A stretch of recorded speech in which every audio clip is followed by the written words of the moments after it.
কেতাবে লিখেছে ওই যুবকটা বাবা যতবার রুটি বাপজি আগুনে দেয় ওই তার উপরে ওই যুবক ছেলেটা বাপজি বলে সুবহানাল্লাহ। আবার রুটিটা যখন উল্টায় তখন যুবক ছেলেটা বলে আলহামদুলিল্লাহ। এইভাবে বাবা বৃদ্ধ লোকটা ইমাম আহমদ বিন হাম্বল রাহমাতুল্লাহ আলাইহি উনি ঘন্টা চারেক ধরে বাপজি বসে বসে যুবকটার আমল খানা দেখলেন। ওই যুবকটা 4 ঘন্টা ধরে বাপজি রুটি তৈরি করলো। 4 ঘন্টায় সুবহানাল্লাহ আলহামদুলিল্লাহ বাপজি পড়ছিল। ওই যুবকটার দৃশ্যখানা দেখার পর ওই বৃদ্ধ লোকটা ইমাম আহমদ বিন হাম্বল রাহমাতুল্লাহ আলাইহি ডাক দিয়ে বলেছিল বাবা আমি অনেকক্ষণ ধরে লক্ষ্য করে দেখলাম রে বাবা তুমি যতবার তুমি রুটি দাও ততবারই তুমি সুবহানাল্লাহ বলো, আর যখনই উল্টা হাও আলহামদুলিল্লাহ তুমি বলছিলে বাবা। আমার মনে হয় তুমি ছোট থেকে নামাজ বুঝে পড়াও। যুবক ছেলেটা বলেছিল চাচা মুআজ্জাজ সামিনে কেরাম আমি আপনাদের সম্মুখে কোরআনুল কারীম থেকে বেশ কয়েকটা এত টুকরা পরিবেশন করেছি, তেলাওয়াত করেছি। তারপরে পরে বিশ্ব নবীজির পবিত্র জবান থেকে মাত্র একটা হাদিসের টুকরা পাঠ করেছি। ইনশাআল্লাহ যথাসময়ের মধ্যে আমার বক্তব্য করব। ভাই যারা এখনো বসে আছে হয়তো মাহফিল ভরপুর হয়েছিল, মানুষ বাড়ি যাওয়ার কারণে মাহফিল বাপজি ফাঁকা হয়ে গিয়েছে। আমরা এতটুকু জানি যে পৃথিবীর বুকে যত রাত্রি হয় অফিস আদালত বাপজি খোলা থাকে না, বন্ধ হয়ে যায়। কিন্তু বিশ্বনবী বলেছেন যত রাত্রি হয় তত আল্লাহর রহমতের দরজাগুলো খুলে যায়। জোরে বলুন সুবহানাল্লাহ। তো ভাই আমরা গভীর রাত্রিবেলায় একটা সুন্নাতকে বাপজি জিন্দা করে নিই। একটু আসি ভাই যারা শূন্য ছাড়া হ্যাঁ বসে আছে আমি একটু হাতে পায়ে ধরে বলবো ভাই একটু এগিয়ে আসুন। যারা এখনো পর্যন্ত জাননি, যারা বসে আছেন আশা করি তারা হয়তো আখিরি মোনাজাত করার জন্য বাপজি বসে আছেন। আমাদের অনেকের আব্বা মা দাদা দাদি নানা নানি অনেকে চলে গেছে। ভাই একটু আসি, শেষের বেলায় ইনশাল্লাহ দোয়া হবে। আমি প্রতিটা বাপজি ভাইদেরকে বলবো ভাই আপনারা একটু নড়াচড়া করে একটু এগিয়ে আসুন। আমরা নবীকে যদি মহব্বত করি তাহলে বাপজি এগিয়ে আসি, একটা সুন্নাত জিন্দা করে।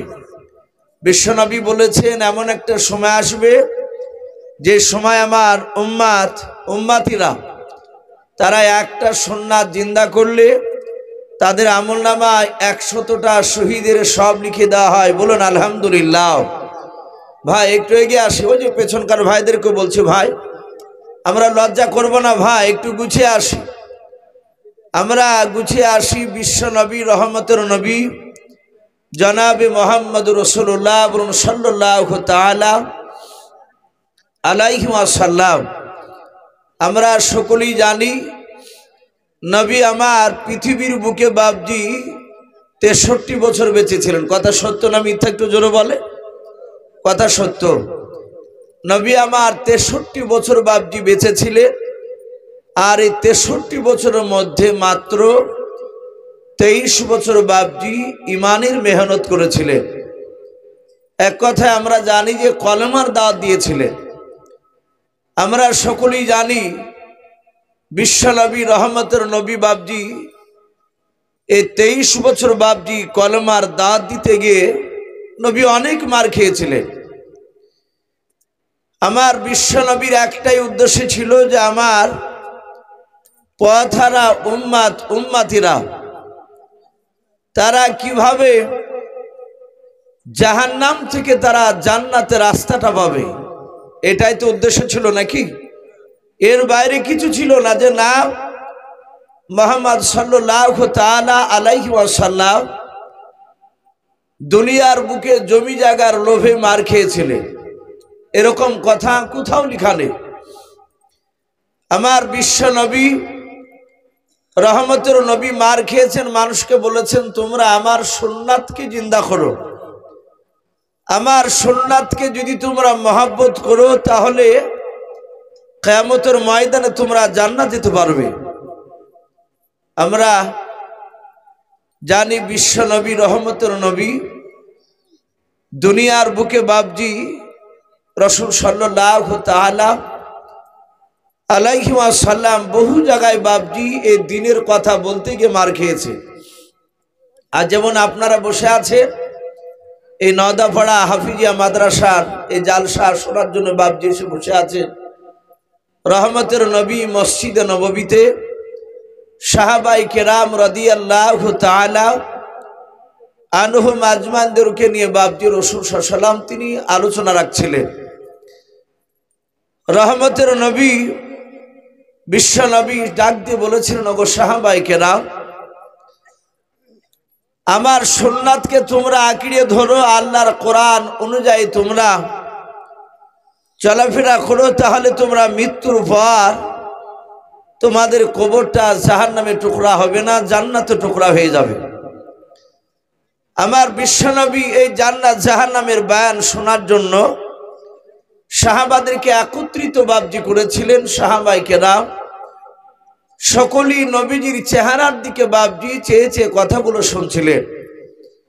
আমরা সকলেই জানি, বহু উলামার মুখে বাবজি শুনেছেন, আমরা এমন একজন দামি নবীর উম্মাত, অন্যান্য নবীদের বাবজি উম্মাতরা তার নবীর দিকে তাকালে তাদের জীবনের গুনাহ মাফ হতো, এরকম কথা বাবজি লিখা নেই। কিন্তু আমার বিশ্ব নবী রহমতের নবীর ব্যাপারে বলা হয়েছে যে আখিরি জামানার রাসূলের চেহারার দিকে বাবজি যারা ইমানি হালাতে মহাব্বতে যারাই দেখেছে তাদেরই জীবনের গুনাহ মাফ হয়ে গিয়েছিল। বলুন আলহামদুলিল্লাহ। সেই দামি নবীর দিকে বাবজি সাহাবায়ে কেরাম রাদিয়াল্লাহু তাআলা আনহুম আজমাইন গুনেরা সকলেই বাবজি চেয়েছিলেন, বিশ্ব নবী বাবজি চেয়েছে কথা বলছিলেন। সাহাবা আবু বকর বলে, নবীকে দেখলাম আমাদের দিকে বেশ কিছুক্ষণ ধরে তাকানোর পরে নবীজির দুই চোখের কোনা দিয়ে বাবজি পানি ঝরতে লাগলো। আমার বিশ্ব নবীর সাহাবা আবু বকর সিদ্দিক রাদিয়াল্লাহু তাআলা আনহু ডাক দিয়ে বলেছিলেন, ওগো নবী, আপনি আমাদের চেহারার দিকে চেয়ে আপনি কেন কান্না করছেন বলুন। আমার বিশ্ব দরদী নবী ডাক দিয়ে বলেছিলেন, ওগো সাহাবায়ে কেরাম, আমি কান্না করছি তোমাদের চেহারার দিকে চেয়ে। এখানে আজ তোমরা আমার দিকে চেয়ে আছো। ওগো সাহাবায়ে কেরাম শুনে নাও, আমি যখন শুরু জামানায় দ্বীনের দাওয়াত দিছিলাম, কলেমার আওয়াজ যখন আমি তোমাদের কাছে পৌঁছাছিলাম, এখানে অনেক লোক দেখতে পাচ্ছি তারা শুরু জামানায় আমাকে ধরে ধরে অনেকে মেরেছিল। হযরত ওমর ফারুক রাদিয়াল্লাহু তাআলা আনহু তিনি ডাক দিয়ে বলছেন, ওগো নবী, আপনার পূর্বেকার কথা মনে পড়ে যায়? বলে, হ্যাঁ। ওগো দরদী নবী, আর কান্না করবেন না। আমি ওমর ঈমান আনার পূর্বে আপনাকে অনেক মানুষরা মেরেছিল, কাফেররা, এমনকি আপনাকে আমি সেই সময় চিনতে পেরেছিলাম না। ওগো রাসূল, আমি ওমর ঈমান আনার পরে আপনাকে আর কোন বেঈমান আঙুল তুলে কথা বলতে পারে নাই। বলুন আলহামদুলিল্লাহ।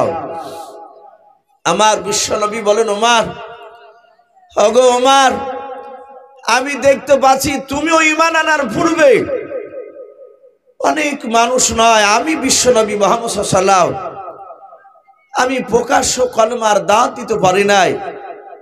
ওমর, আমারও মনে পড়ছে তোমার দৃশ্যখানা।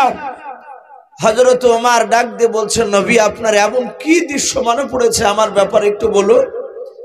আপনারা সকলেই জানেন বিশ্ব নবী পবিত্র জবানে ওমরের বাবজি শক্তির ব্যাপারে হাদিসের কিতাবে পাওয়া যায়। নবী নিজে মুখে বলেছেন, গোটা আরবের মধ্যে শক্তিশালী যুবক এক নাই, দুই নাই, 50টা যুবকের শক্তি একদিকে আর ওমরে ফারুকের শক্তি অপর দিকে সমান। বলুন আলহামদুলিল্লাহ। ওমরের এই দুই বাহুতে আল্লাহ এত শক্তি দিয়েছিলেন এই জন্য বাপজি মক্কার লোকেরা কেউ ওমরের সামনে কথা বলতে পারতো না। কুখ্যাত মস্তান ছিল ওমর। কেতাবে লিখেছে ওমরের বাহুতে এত শক্তি দিয়েছিলেন আল্লাহ, ওমর কাউকে জবাই করত। ওমরের দুশমন যারা ছিল তাদেরকে ঈমান আনার পূর্বে ওমর জবাই করে চামড়ার মুশুকে সেই লোকটা রক্তকে বাপজি ভরে নিত।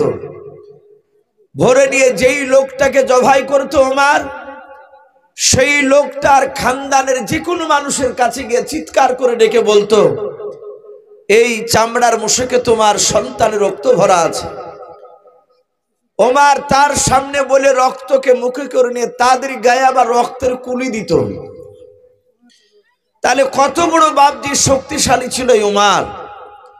বিশ্বনবী বলেন, ওমর আমি দেখেছি তুমি ঈমান আনার পূর্বে প্রকাশ্য কলেমার দাওয়াত দিতে পারি নাই।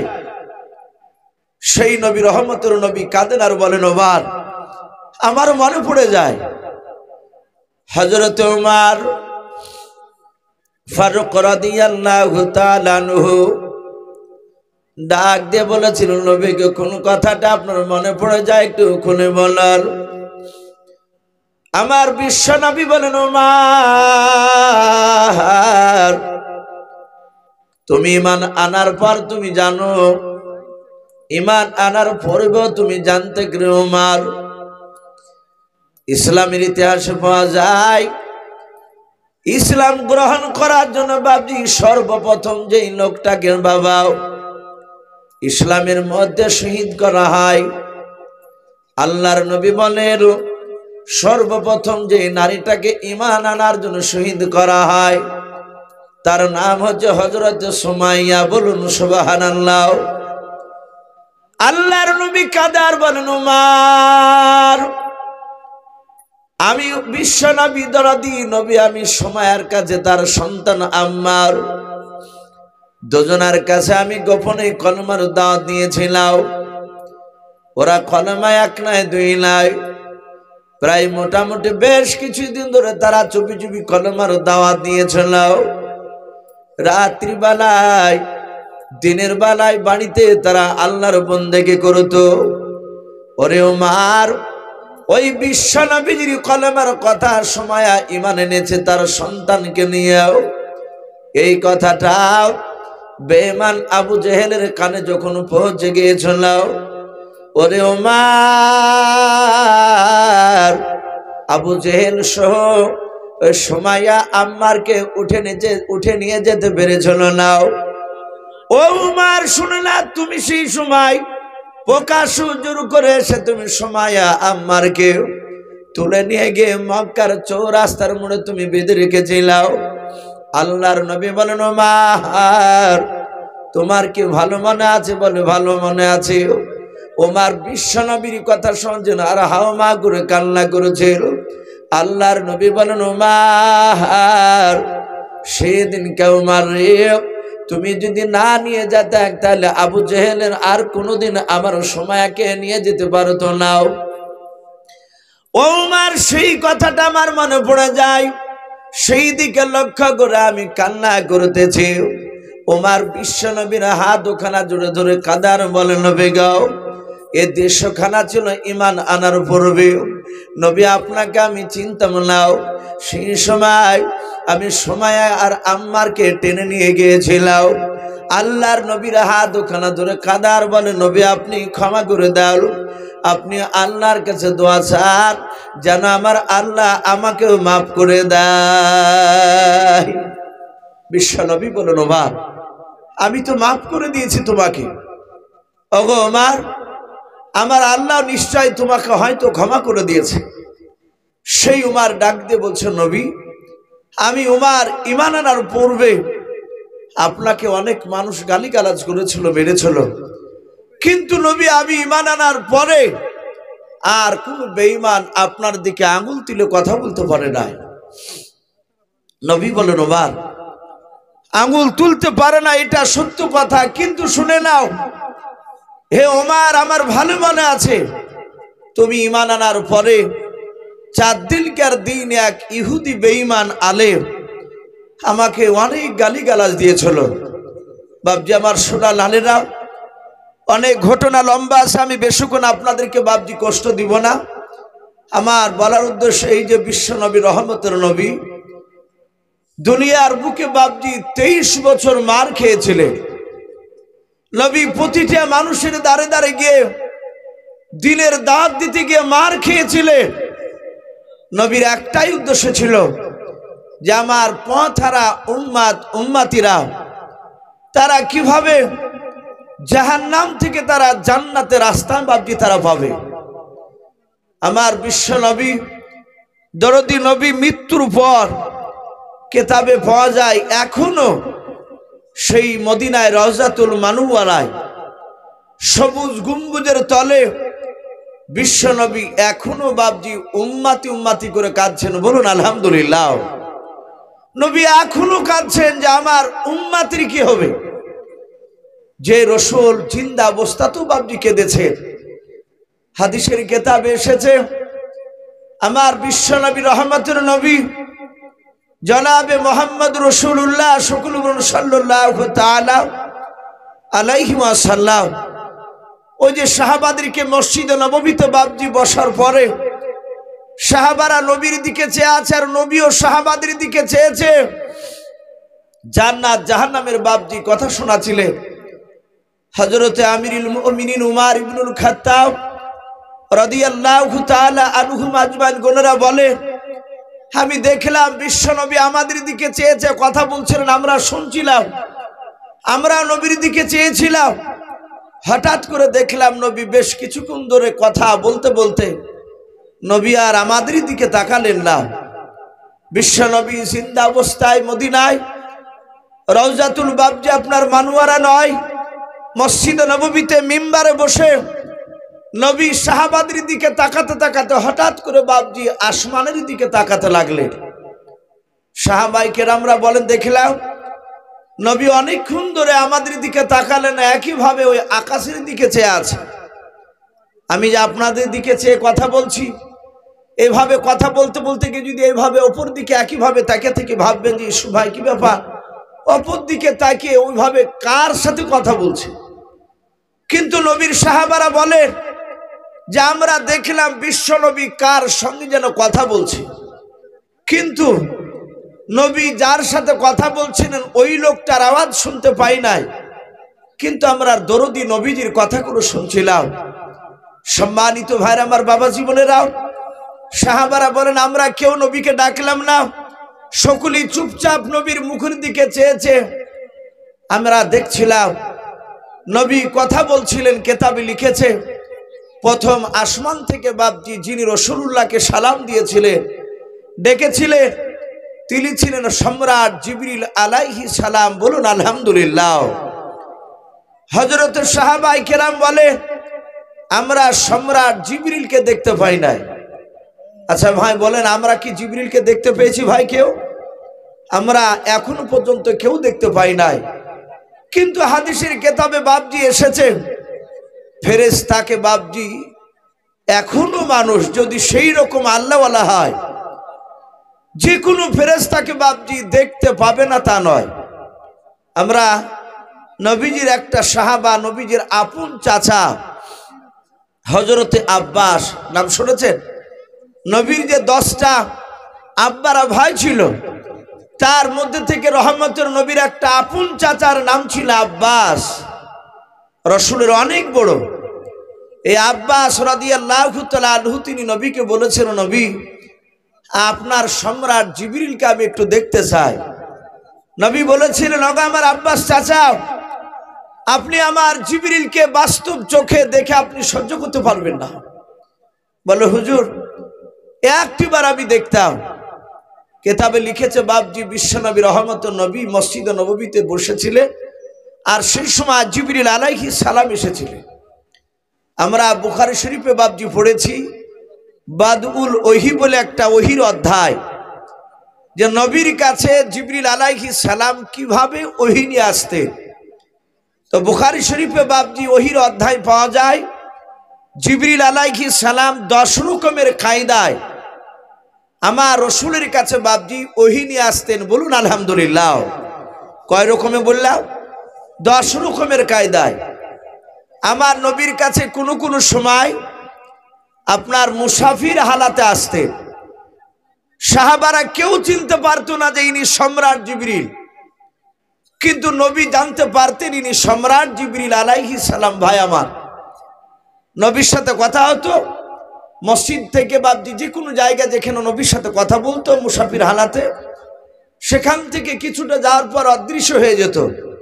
নবী বলতেন, ওগো সাহাবারা, তোমরা চিনতে পারলে ওই লোকটা কে এসেছিল? বলে, না হুজুর, লোকটার ভঙ্গিমা তার চেহারা দেখে মনে হলো আমাদের মক্কার নয়, সে মক্কার বাহিরকার কোন মুসাফির মানুষ। নবী মুচকে হাসি দিয়ে বলতেন, উনি পৃথিবীর কোনো বান্দা নয়, উনি সম্রাট জিবরিল আলাইহিস সালাম। বলুন আলহামদুলিল্লাহ।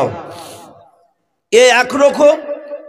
আবার কোন কোন সময় বলা হয়েছে বাপজি, লোহার জিঞ্জিরি যেমন টানলে ঝুনঝুন করে শব্দ হয়, নবীজির কাছে ওই রকম আওয়াজ হতো।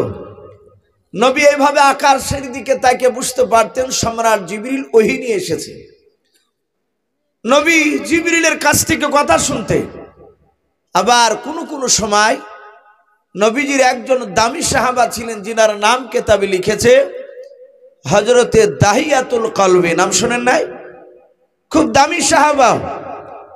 এই দাহিয়াতুল কলবি সাহাবার রূপ ধরে জিবরিল আলাইহিস সালাম আসতেন। তা আল্লাহর নবী বলেন, ওগো আমার আব্বাস চাচাও, আপনি আমার জিবরিলকে দেখলে সহ্য করতে পারবেন না।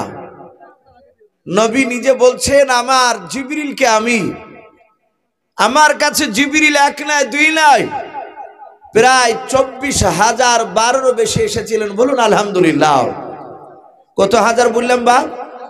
24,000। অথচ রহমতের নবী বলছেন, এত হাজার বারের মধ্যে থেকে আমি রাসূল পয়গম্বর মাত্র জিবরিলের অরিজিনাল চেহারা সুরাত আমি তার 2 বার দেখেছিলাম। বলুন আলহামদুলিল্লাহ। তো সেই নবী বলেন, চাচা আপনি দেখে সহ্য করতে পারবেন না। বলে, ওগো ভাতিজা, আমি একবার দেখতে চাই।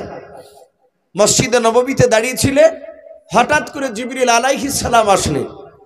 নবী বললেন, জিবরিল ভাই, আমার চাচা আব্বাস তোমাকে দেখতে চেয়েছে।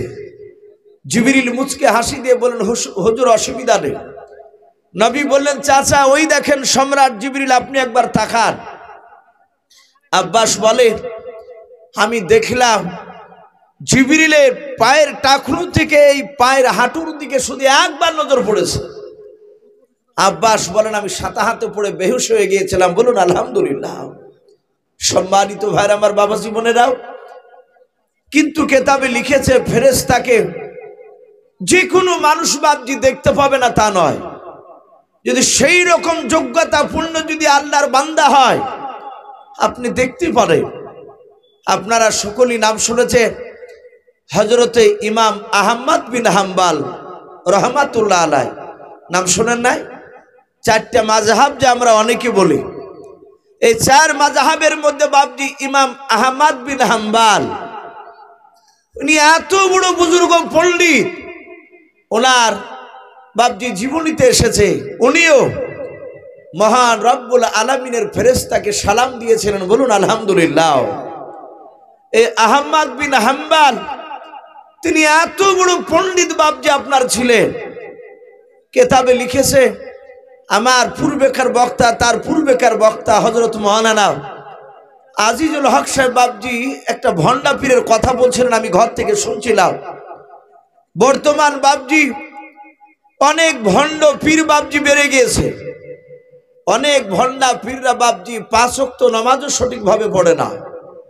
আমি শুনছিলাম উনি বলছিলেন যে অনেক আল্লাহওয়ালার মা তারা বলেছেন যে আমার সন্তানকে বিনা অজুতে আমি দুধ খাওয়াই নাই। বলুন আলহামদুলিল্লাহ। এরকম অনেক আল্লাহওয়ালার জীবনীতে বাপজি এসেছে তার মায়ের ঘটনা, এত পরেজগার ছিল। তো ইমাম আহমদ বিন হাম্বল তিনি এত বড় আল্লাহওয়ালা, ওনার জীবনীতে লিখছে উনি এক সময় রাস্তা দিয়ে বাপজি দ্বীনের দাওয়াত দিতে যাচ্ছিলেন, যাকে তাবলীগ বলা হয়। কলমার দাওয়াত দিতে যাচ্ছিলেন প্রচন্ড শীতের সময়, অনেক দূর চলে গেছে বাড়ি থেকে। কলমার দাওয়াত দিয়ে বাড়ি ফেরার পথে রাত্রি লেগে গেছে, সূর্য ডুবে গেল। রাস্তাতে নামাজ পড়লেন মাগরিবে, নামাজ পড়ার পরে উনি চিন্তা করলেন আমি বাড়িতে পৌঁছাতে পারবো না, যত হেঁটে যাচ্ছে তত বাপজি অন্ধকার ঘনিয়ে আসছে আর প্রচন্ড শীত লাগছে সেই ইমাম আহমদ বিন হাম্বলকে। ওনার শরীরে বাপজি শীত বস্ত্র সেরকম ছিল না, পাতলা পাঞ্জাবি, মাথায় বাপজি পাগড়ি, রাস্তা দিয়ে বাপজি হাঁটছিলেন। উনি চিন্তা করলেন কোথায় আশ্রয় নেওয়া যায়। উনি মরুভূমির ময়দান দিয়ে বাপজি হেঁটে রাস্তা দিয়ে যেতে যেতে দেখলেন একটা রাস্তার ধারে বাপজি একটা ছোট্ট ঝুপড়িখানা ঘর, মাটির ছোট্ট একটা ঘর। সেই ঘরের দরজার কাছে গিয়ে বাপজি ইমাম আহমদ বিন হাম্বল তিনি সালাম দিলেন। বলুন আলহামদুলিল্লাহ। ওনারা জানতেন যারা আল্লাহর ওলি হয়, যারা প্রকৃতি বুজুর্গ হয়, তারা ধাপে ধাপে প্রতিটা নবীজির সুন্নাতের উপর আমল করে। বলুন আলহামদুলিল্লাহ। যারা প্রকৃতি আল্লাহর ওলি তারা একটা সুন্নাতকে বাপজি তারা ছাড়ে না। উনি জানতেন বিনা সালামে বাড়িতে প্রবেশ করা হারাম।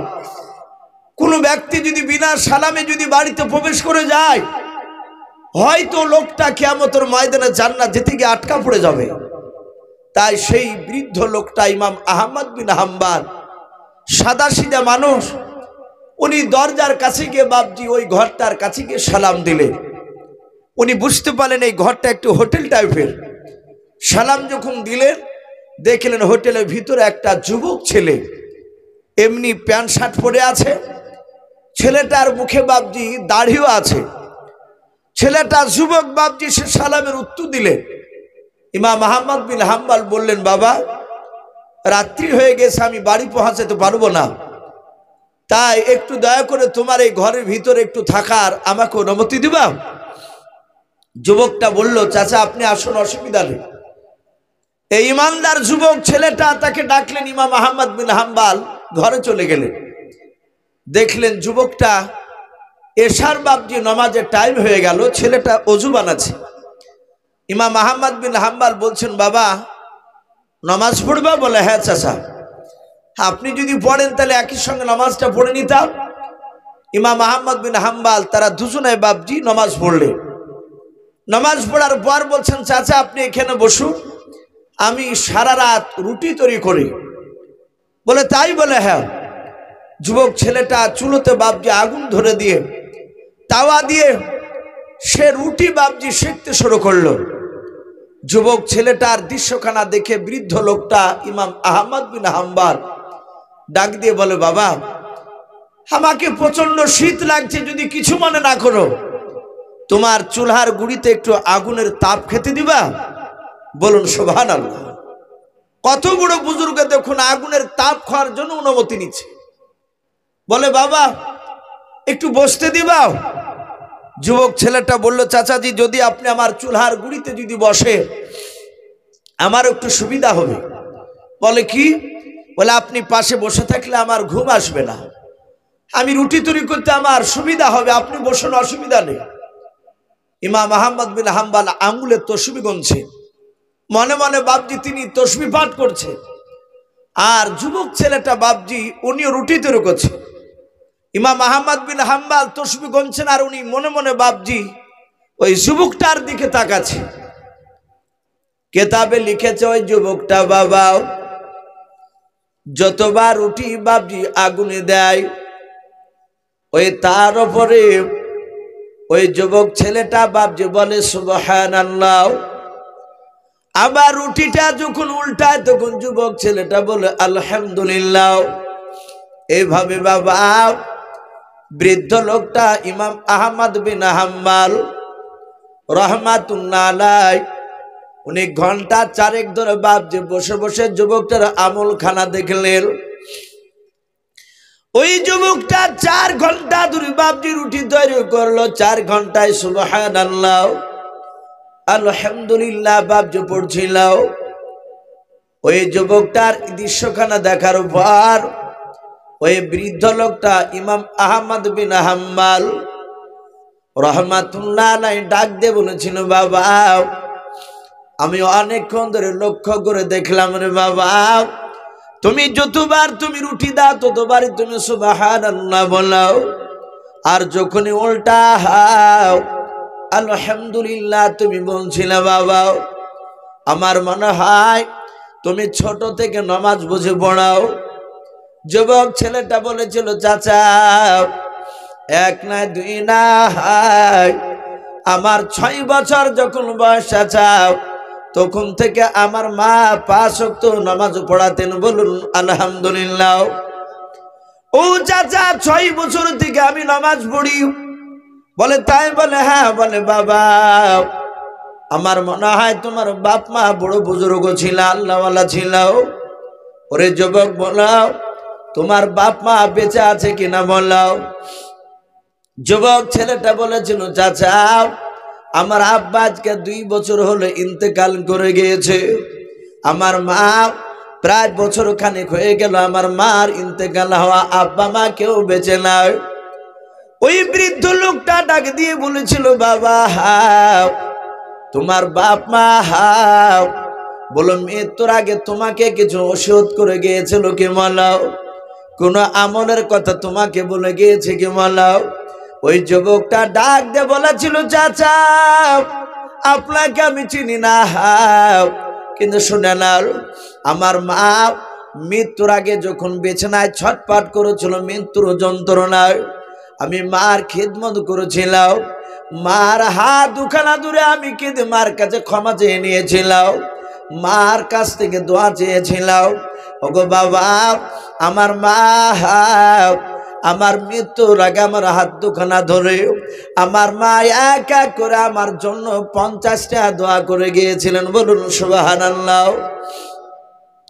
ওই যুবকটা বলেছিল, চাচা আমার মা 50খানা দোয়া করেছিলেন আমার জন্য, কিন্তু চাচা আমার মার 50টা দোয়ার মধ্যে 49টা দোয়া কবুল হয়ে গিয়েছে আমি দেখেছি, আর মাত্র একটা দোয়া কবুল হতে বাকি আছে।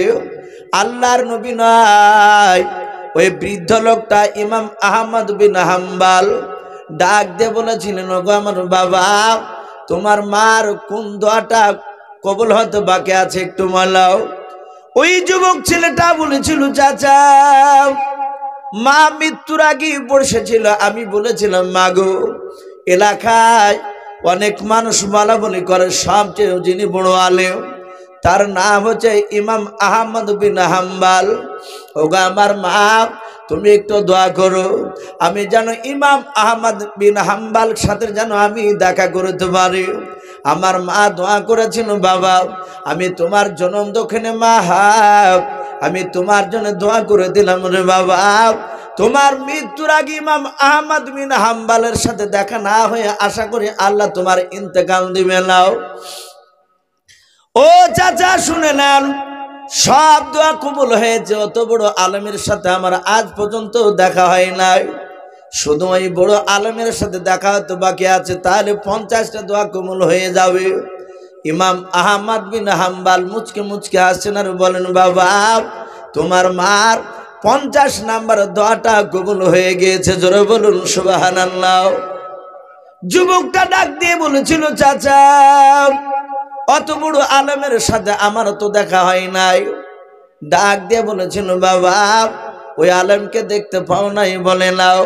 ওরে যুবক বাবা তোমার চুলার পাশে যে 4 ঘন্টা ধরে আগুনের তাপ খাচ্ছিল, তোমার সামনে যে এখনো দাঁড়িয়ে আছে কথা বলতেছে রে বাবা, তোমার মা মৃত্যুর আগে যে ইমাম আহমদ হাম্বলের কথা বলেছিল, দেখার কথা বলেছিল তোমার সাথে বাবা, সে তোমার মার দোয়া করা আমি ইমাম আহমদ বিন হাম্বল। জোরে বলুন সুবহানাল্লাহ।